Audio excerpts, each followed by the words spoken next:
morning guys. So balik kita diri sa lapas no kay bago lang natapos ang soft opening. Bago lang naguluwa ang aton yung mga officials.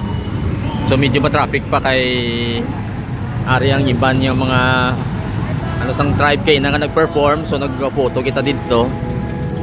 But then diri lang kita focus kay amo na ning isa sa mga aton public markets nga gina-open. So matraffic subong dugay matabok lang kita guys. Gin-retain ang aton niya pasad dire. So makita nyo may flag dira, may office na actually sang Iloilo City. Though not sure kung siguro management sang aton niya Lapas Market. So gin-retain ang pasad. Sa kilid daw wala pa man ma-open dire ang mga fences nila, pero balaan ko daw may ramp na siya pasaka sa may aton niya parking lot no. So paggulang ko lang istorya sa kay Councilor Attorney Cabaluna na sila niya wala yung check pero dumiyara sa likod siguro sa parking lot. So anyway, matabok kita diri.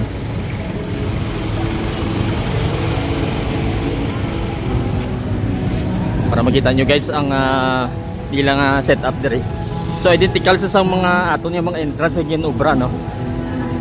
May arko-arko nga mingalan nga lapas no.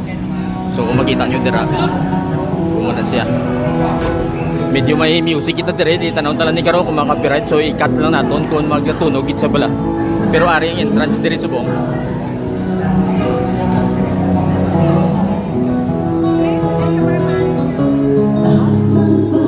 So left and right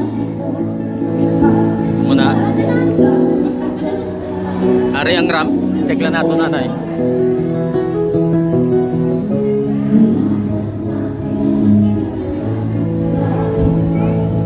So muna siyang pasaka diri nga ramp no.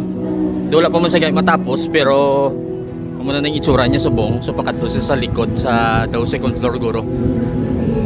So muna nang itsura niya guys. So diri daw under construction pa ining area. Pasulod kita. Amo ni likod sa aton yung facade gali.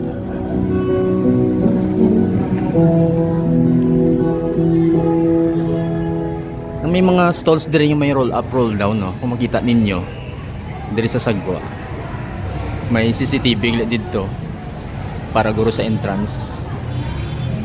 So muna isuraya guys. So may mga roll up, roll down kita diri yung mga pisto. Masulod kita.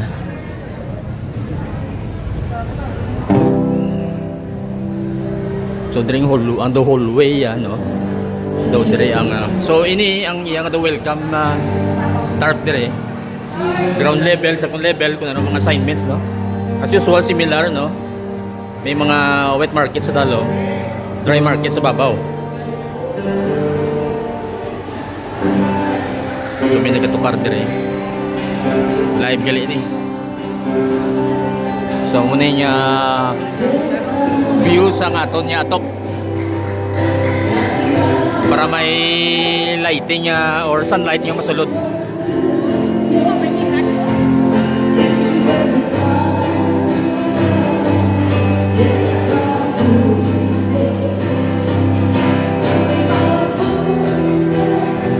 May mga stalls palibot. So muna siya. Masulod kita sa may other side no, sa piyak sa left.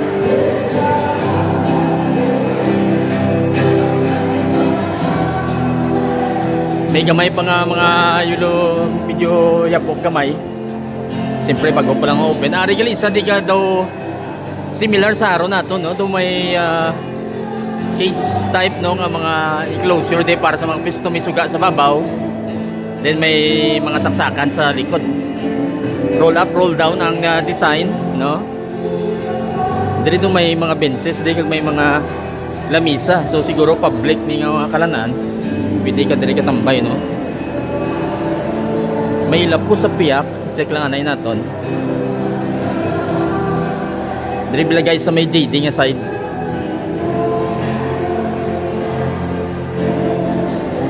So diri na ko guro maagi sa piyak. Check lang naton. So left And right na may mga pisto. So ari ang isa ka exit dire oh. So facing dito sa may JD nga side ah. May tarp dire sang perspective sang Lapas Market. May stairs daw, 4 ka steps no.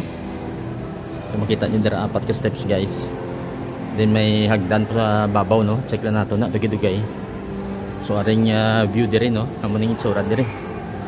So I would think nga ang ini nga section siguro kung open eh basi makapark ni mga salakyan just like sang una no. Sa setup nila. So amoy na. Masulod lang kita diri sa tunga-tunga nga section no. So diri may sign. May dry market no. So may sign kundi nga area.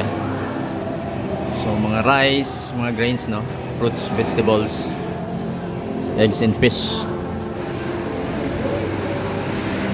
Ma-walk kita across. So sa tunga di ang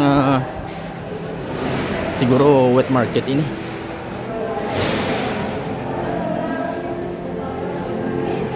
So roll up, roll down, kung makita niyo guys, both sides, left and right sa ginagyaw ko ni subong.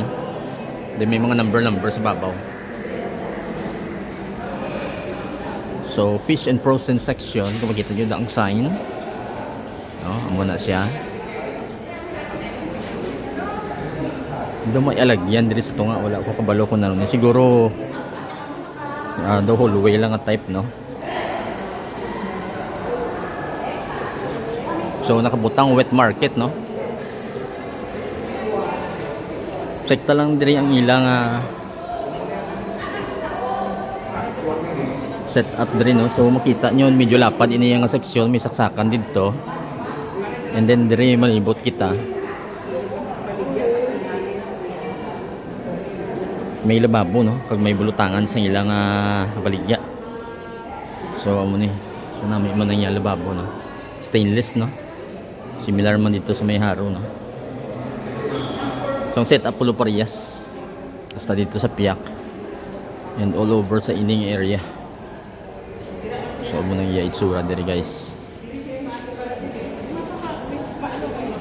Natuli yung fish section subong sang old market ara pa.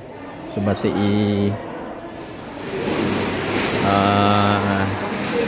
i-isla nila later on ma-migrate sila diri no.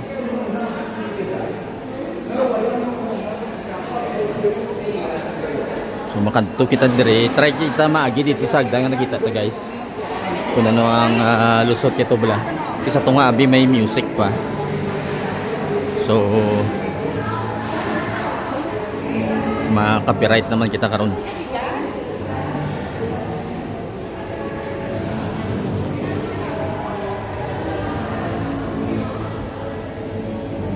Tanawon ta lang kung open dito. So ang subabaw gali diri ang makita niyo may mga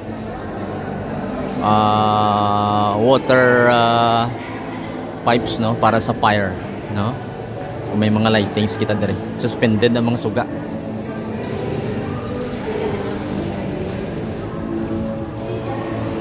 Try na tumasakat diri. Kung may view kita dito no.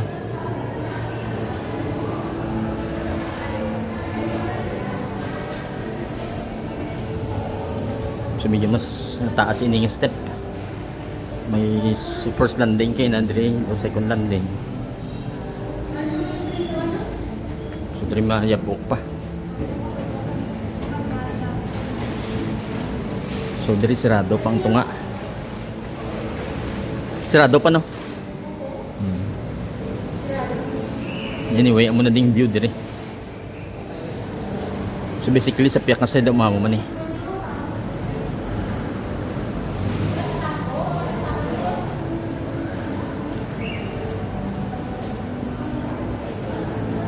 So inilang na yung tunga, wala pa nato makakita. Not sure kung anong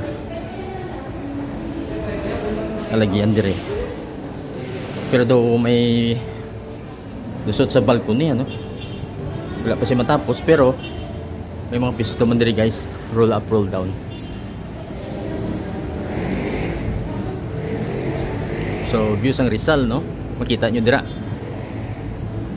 Kay sa ano, sa likod sini no, sa JD nga building.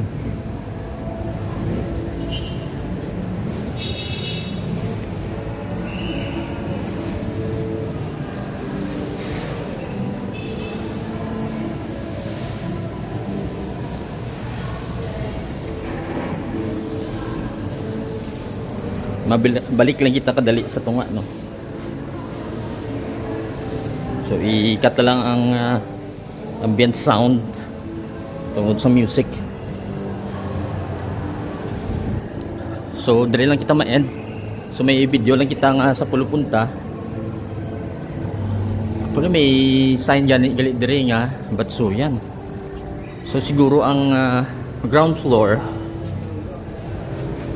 ang mga old na to yung mga Batsuyan, so dire natin yung section siguro ma-open. Makadto kita sa pulupunta sini. So mga old sa una, if you remember guys, ang original nga Lapas Market puro na di Batsuyan. Kag ang Lapas Kitchenette bra sa corner, if you remember sang original pa nga market nato no.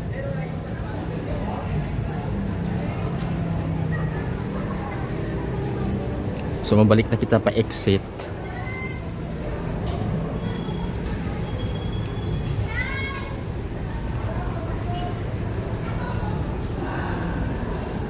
Diri may mga, so may lusot man diri sa dry market, malibot ka lang no, plus may mga comfort rooms kita diri, wala pa iban matapos.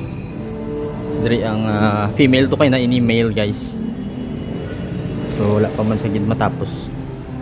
Kita nyo ang sign sa babaw. So amo lang yun na anay. So future videos na to, update lang kita. Till the next video and updates guys. Thank you for watching.